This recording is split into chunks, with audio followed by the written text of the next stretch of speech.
오늘 하나님께서 우리에게 허락해 주시는 요한복음 13장 말씀을 통해 주님의 위로와 축복과 또한 기도 응답의 능력이 일어날 줄 믿습니다. 그것을 믿고 있기에 우리는 이 시간 하나님을 향해 모였고 하나님께 기도하며 찬양하며 나아갈 것이기 때문입니다.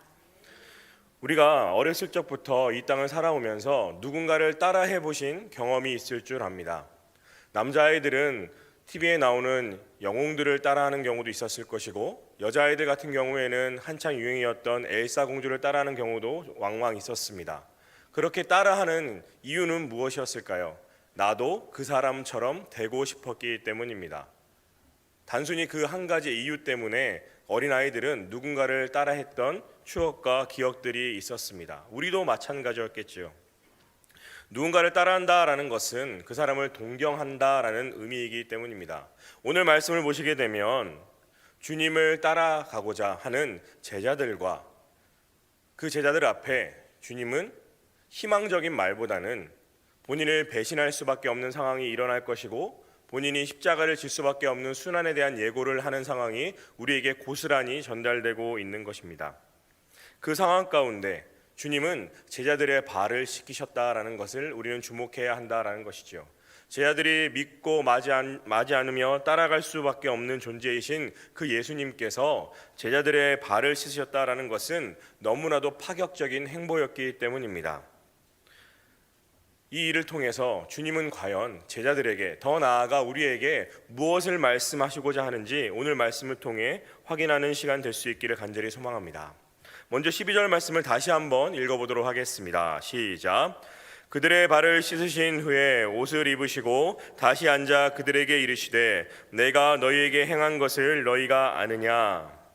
주님은 제자들에게 파격적인 행보를 행하신 이후에 물어보십니다. 내가 너희에게 행한 것을 너희가 아느냐라고 물어보고 계시죠. 왜 발을 씻기는 것이 파격적인 행보이냐라고 우리는 의문을 가질 수 있을 것입니다. 왜냐하면 예수님은 섬김의 대명사이고 섬김의 왕이셨기 때문에 제자들의 발을 씻는 것을 우리 입장에서는 너무나 당연한 것처럼 보일 수 있긴 하겠지만, 그 당시 유대 사회에서 선생 곧 랍비가 제자의 발을 씻기는 것은 그 누구도 상상치 못한 파격이었기 때문입니다.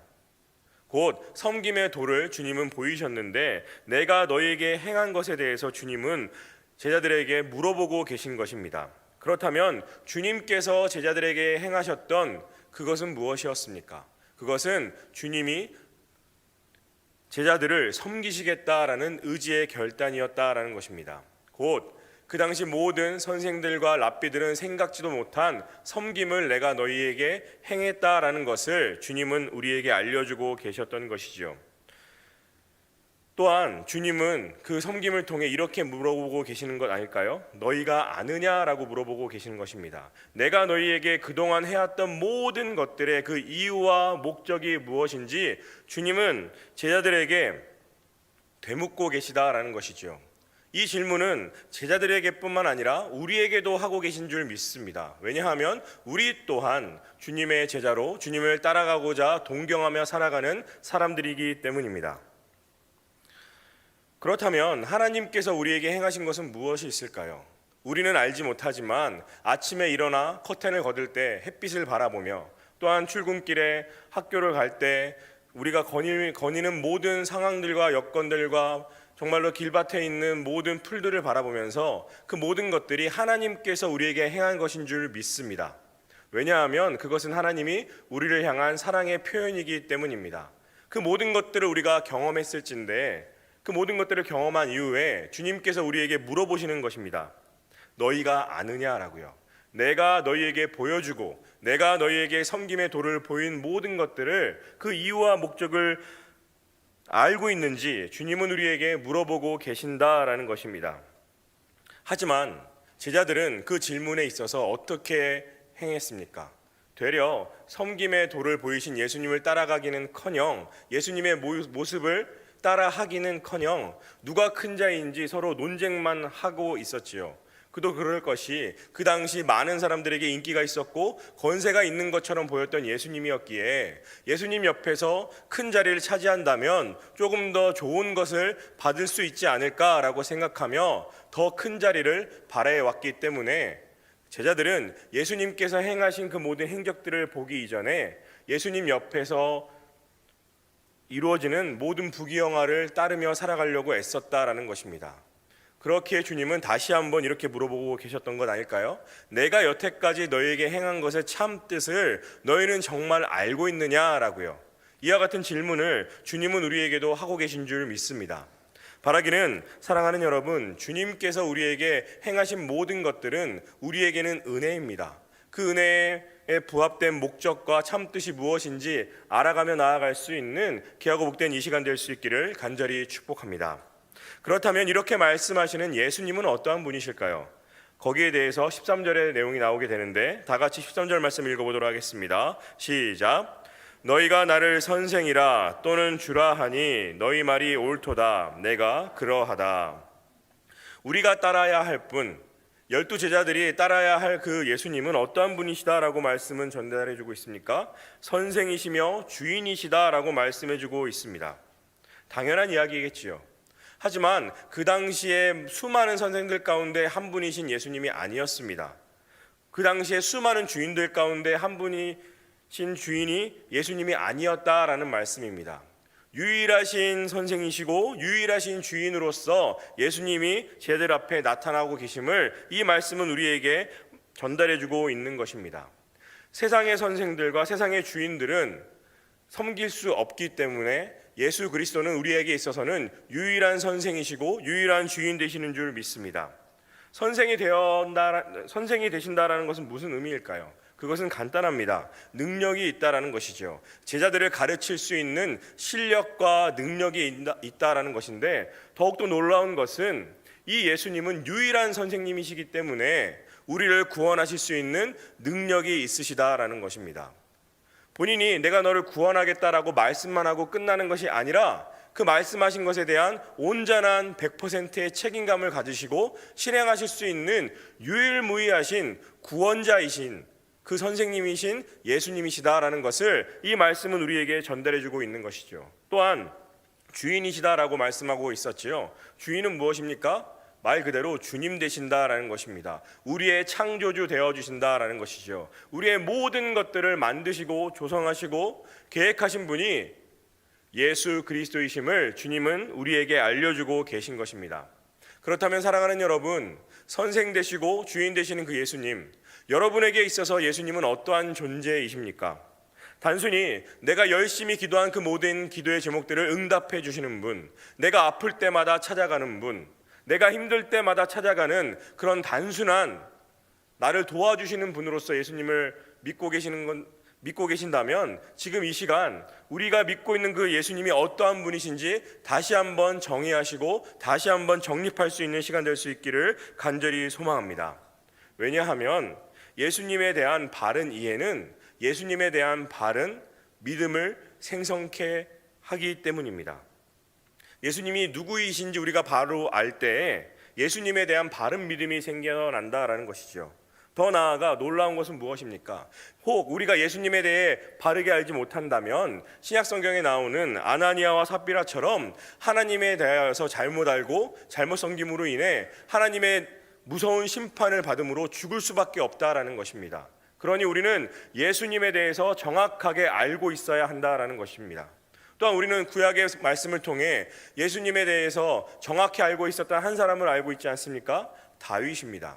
다윗은 주님이 어떠한 분이신지, 나를 구원하실 수 있는 분이시고 나를 창조하신 분이심을 믿음으로 선포하며 나아갔기에 전쟁의 급박한 상황 가운데에서도 모든 것을 차치하고 하나님을 향해, 주님을 향해 기도하며 물어가며 나아갔던 자 아니었습니까? 그렇게 나아갈 때 다윗은 하나님의 응답을 받으며 모든 전쟁에 승리하며 나아갔습니다. 바라기는 여러분이 믿고 신뢰하는 그 예수님에 대한 바른 정의를 가지시고 그 바른 정의를 갖고 바른 믿음으로 더욱더 일취월장하며 나아갈 수 있기를 간절히 소망합니다. 그렇게 나아갈 때 예수님에 대한 바른 이해를 통해 우리에게는 바른 믿음이 생성되는 것이고 더 나아가 이 바른 믿음을 통해 우리에게 맡겨주신 사명을 온전하게 바르게 우리는 감당할 수 있기 때문입니다. 곧 우리가 주님을 정확하게 아는 것에서부터 우리는 주님을 올바르게 따라갈 수 있음을 늘 기억하실 수 있는 저와 여러분 될 수 있기를 간절히 소망합니다. 그렇다면 사랑하는 여러분, 주님을 따라가는 것은 무엇일까요? 거기에 대해서 14절 말씀은 우리에게 지혜를 알려주고 있습니다. 다 같이 14절 말씀을 읽어보도록 하겠습니다. 시작. 내가 주와 또는 선생이 되어 너희 발을 씻었으니 너희도 서로 발을 씻어주는 것이 옳으니라. 아멘. 주님을 우리는 어떻게 따라가야 할 것인가? 먼저 말씀은 이렇게 기록되어 있습니다. 너희도 서로 발을 씻어주는 것이 옳으니라. 이것은 단순히 너희가 서로 발을 씻어주는 것을 해야 한다라는 의미가 아니라 의무의 상황임을 우리는 기억해야 한다는 것입니다. 의무는 무엇입니까? 해도 되는 것이고 안 해도 되는 것이 아니라 무조건적으로 해야 하는 것입니다. 그 무조건적으로 해야 하는 것이 무엇이다라고요? 서로 발을 씻어주는 것입니다. 한번 상상을 해볼까요, 여러분? 발을 씻는 것, 내 발을 씻는 것도 어려운데 남의 발을 씻어주는 건 쉬운 일은 아닐 것입니다. 내가 무릎을 꿇어야 하는 것이고 허리를 숙여야 하는 것이고 내가 수고로이 타인의 발을 씻겨줘야 한다라는 것입니다. 그 누구가 남의 발을 씻어주는 것을 좋아하겠습니까? 하지만 주님은 명확하게 말씀하고 계셨던 것입니다. 너희가 싫어하는 그 일, 남의 발을 씻겨주는 그 일은 선택사항이 아니라 의무사항임을 주님은 우리에게 말씀해 주시는 것이고 남의 발을 씻기며 나아가는 것이야말로 주님을 따라가는 삶인 것임을 우리에게 알려주고 계신 것입니다. 그렇다면 사랑하는 여러분, 이 힘겹고 어려운 일이 왜 의무사항일까요? 간단합니다. 우리는 주님 앞에 빚진 자이기 때문입니다. 빚진 자는 빚을 갚아야 할 의무가 있는 것 아니겠습니까? 그런데 놀라운 것은 무엇이냐면 우리가 빚진 자로 주님께서 우리에게 명령하신 이와 같은 의무사항을 이행하는 것만으로도 주님은 우리에게 놀라운 축복으로 화답해 주신다라는 것입니다. 어느 주인이 어떤 종이 열심히 한다고 해서 정말 잘하였구나, 충성되었구나 하는 그런 주인이 어디 있겠습니까? 그런데 놀랍게도 우리의 주인 되신 예수 그리스도께서는 우리가 빚진 자로서 그 모든 빚을 감당하기 위해 의무를 실행하며 나아갈 때 놀라운 축복을 우리에게 베풀어 주신다라는 것입니다. 그러니 사랑하는 여러분, 지금은 당장은 힘들다 할지라도 주님께서 지금 말씀해 주신 것처럼 서로 발을 씻어주는 이 의무의 사항을 우리가 주님을 따라가는 자라면 마땅히 이행하며 나아갈 수 있는 저와 여러분 될 수 있기를 간절히 소망합니다. 또한 이어서 주님은 우리에게 말씀하고 계십니다. 서로 발을 씻으라고요. 한 사람만 주구장창 씻는 것이 아닙니다. 우리가 사역을 할 때에도 한 사람만 열심히 하는 것이 아니라 우리가 서로 함께 섬기며 나아가야 함을 주님은 우리에게 말씀해주고 계셨던 것이지요. 주님은 신앙생활을 하면서 나 혼자가 아님을, 내 옆에 동역자가 있음을 항상 기억해야 함을 알려주셨던 것입니다. 곧 주님을 따라가는 자는 홀로 독야청청 신앙생활하며 나아가는 것이 아니라 서로 함께 서로의 발을 씻겨가며 도와주며 섬기며 나아가야 함을 주님은 우리에게 알려주셨다라는 것이죠. 하나님께서 우리에게 말씀해 주시는 것은 나를 따라가는 것은 일방적인 섬김이 아니라 서로 상호 보완적인 섬김이 되어야 함을 주님은 우리에게 알려주신 것입니다. 비록 나의 섬김이 너무나 미약하고 보잘것없다 할지라도 사랑하는 여러분, 그 미약한 섬김을 보잘것없다라고 생각하시는 그 섬김을 멈추시지 마십시오. 주님께서 우리에게 말씀하고 계시기 때문입니다.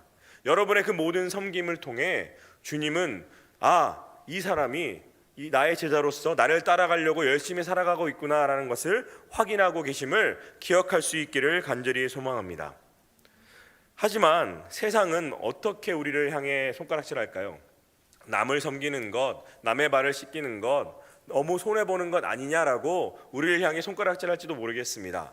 하지만 앞서 말씀드린 것처럼 주님 앞에 우리의 존재는 무엇입니까? 빚진 자였습니다. 빚진 자는요, 여러분, 손해볼 것이 단 한 개도 없습니다. 왜일까요? 나의 것이 하나도 없기 때문입니다. 그러니 여러분, 손해볼 것에 대해 두려워하지 마시고 하나님께서 주신 것을 통해 넉넉하게 섬기며 서로를 위해 나아갈 수 있기를 간절히 소망합니다. 그것이야말로 주님을 따라가는 사람의 모습이기 때문입니다. 또한 주님을 따라가는 자의 모습은 15절 말씀을 통해 다시 한번 확인하게 되는데 15절 말씀을 이어서 다 같이 읽어보도록 하겠습니다. 시작. 내가 너희에게 행한 것 같이 너희도 행하게 하려 하여 본을 보였노라. 주님은 이렇게 말씀하고 계시죠. 본을 보였다라고요. 본을 보인다라는 그 원어적인 의미는 눈 아래 놓아 보여주는 것입니다. 멀리서 보여주는 것이 아니라요, 바로 코앞에, 눈앞에 본인이 실천하는 것을 보여주는 것을 본을 보인다라는 뜻이다라는 것이죠. 주님은 그렇게 제자들에게 본을 보이셨습니다.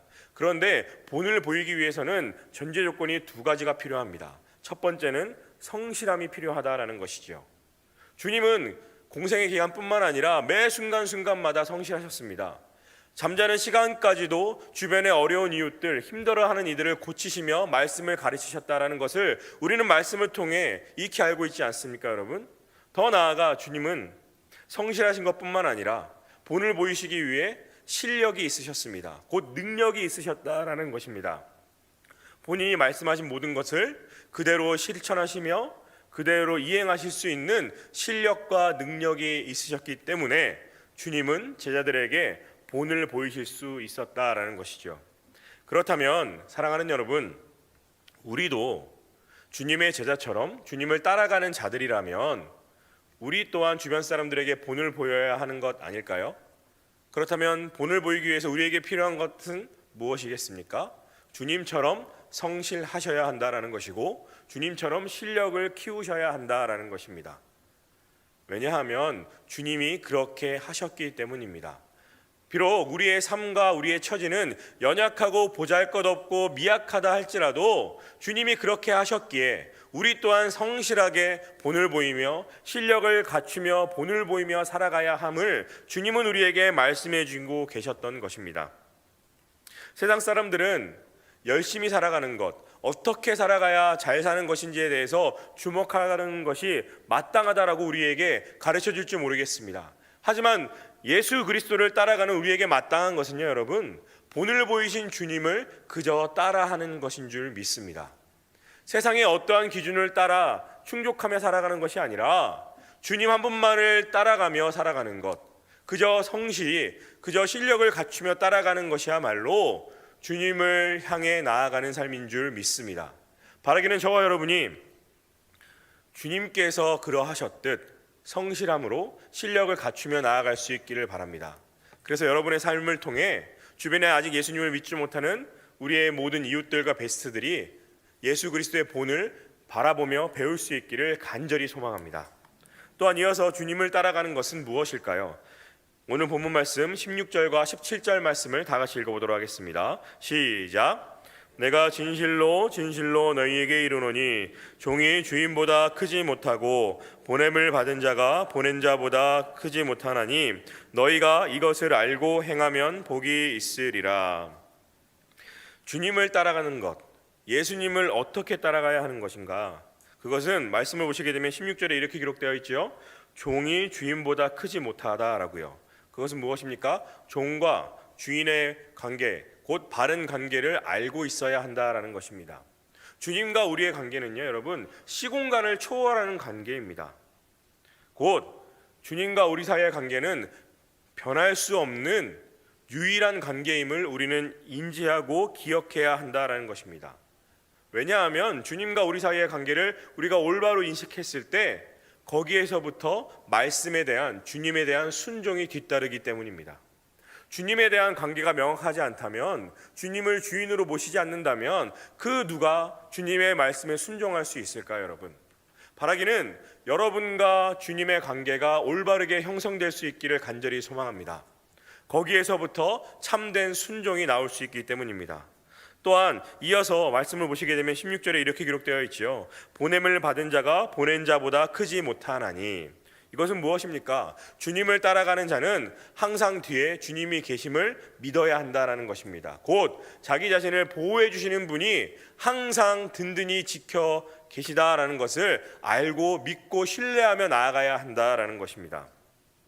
그것을 우리는 알고 있지 않습니까? 임마누엘 하나님의 말씀을 통해서 말이죠. 사랑하는 여러분, 우리가 주님을 따르며 나아갈 때 비록 그 길이 어두컴컴해 보인다 할지라도 여러분의 뒤에는 항상 주님이 계실 것입니다.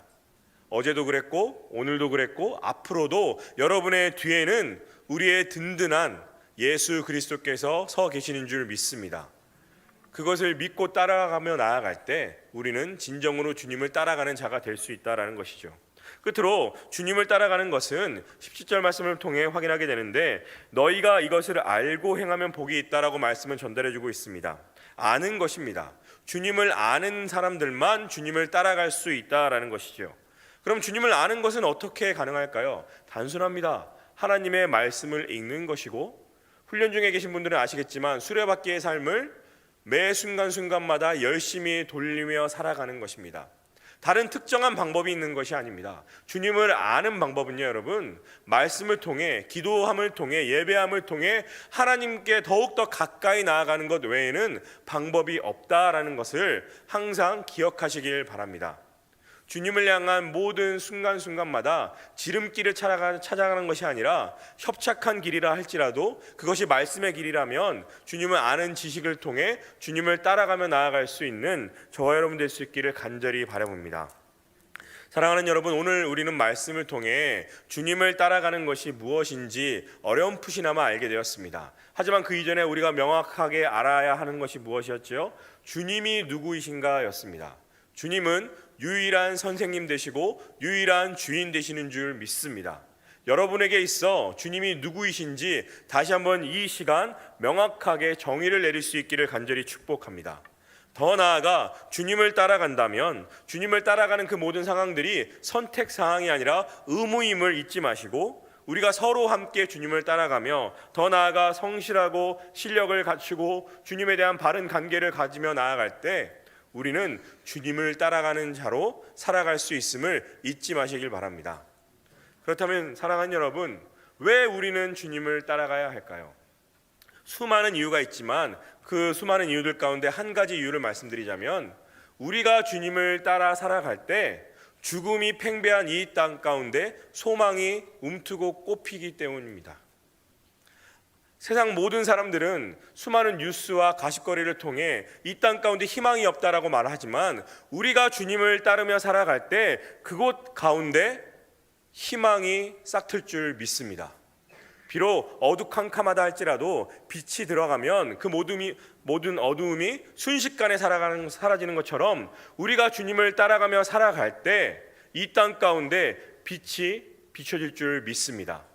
그 일을 주님께서 우리에게 맡겨주셨고, 우리는 이번 주부터 행복 모임을 통해 그 빛을 전하는 자로 살아가는 것 아니겠습니까, 여러분? 비록 지금은 힘들고 어렵다 할지라도 우리가 믿고 있는 그 주님을 따라가는 자로 살아가신다면 주님은 항상 우리의 삶 가운데 우리의 뒤에서 든든하게 우리를 떠받쳐 주시고 밀어주실 줄 믿습니다. 바라기는 이 밤 하나님을 따라가는 자로서, 주님을 따라가는 자로서, 성령 하나님과 동행하는 자로서 살아가시기를 결단하신다면 하나님을 찬양하고 그 이후에 기도하며 나아가실 때 주님, 제가 주님을 따라가고 싶습니다라고 결단하며 나아갈 수 있는 우리 모두가 될 수 있기를 간절히 소망합니다. 그것이야말로 주님께서 우리에게 맡겨주신 지상 명령이기 때문입니다. 그 명령을 따라 살아갈 수 있는 저와 여러분 될 수 있기를 주의 이름으로 간절히 축원합니다. 기도하시겠습니다. 하나님, 오늘 말씀을 통해 다시 한번 깨닫게 하시니 참으로 감사합니다. 내가 믿고 신뢰하는 그 예수님, 우리의 선생님이시고 우리의 주인이심을 잊지 않게 허락하여 주시옵소서. 또한 주님을 따라가는 것이 선택사항이 아니라 의무임을 기억하게 허락하여 주시고, 나 홀로 따라가는 것이 아니라 서로 함께 따라감으로 주님이 성실하셨듯 나 또한 성실하게, 주님이 실력이 있으셨듯 나 또한 실력을 갖추며 주님을 따라가게 하시옵소서. 그 따라감을 통해 어둡고 희망이 없고 절망밖에 없는 이 땅 가운데 유일한 희망 되시고 소망 되시는 주님을 따라감으로 우리를 통해 이 땅 가운데 주님의 소망이 기적처럼 샘솟게 허락하여 주시옵소서. 우리가 주님을 따라감을 통해 주변의 모든 이웃들이 주님을 본받을 수 있고 주님을 만날 수 있도록 우리 가운데 함께하여 주시옵소서. 지금 가운데 지금도 여전히 지지부진해 보인다 할지라도 포기하지 않고 주님을 따라가며 살아갈 수 있는 우리 모두가 되게 허락하여 주시옵소서. 왜냐하면 주님은 한순간도 나의 곁을 떠난 적이 없으시기 때문입니다. 그러하오니 주님을 따라가는 자로 일평생 살아가게 허락하여 주시옵소서. 이 시간 이후에 찬양하며 나아갈 것입니다. 주님 기도하며 나아갈 것입니다. 겟세마네에서 주님께서 그렇게 열심히 기도하셨듯 거기에 억만분지일만큼이라도 따라하겠사오니 주님 우리의 찬양과 기도를 통해 역사하여 주시고 응답하여 주시고 홀로 영광받아 주시옵소서. 모든 것 믿고 의지합니다. 예수 그리스도의 이름으로 감사하며 기도드렸사옵나이다. 아멘.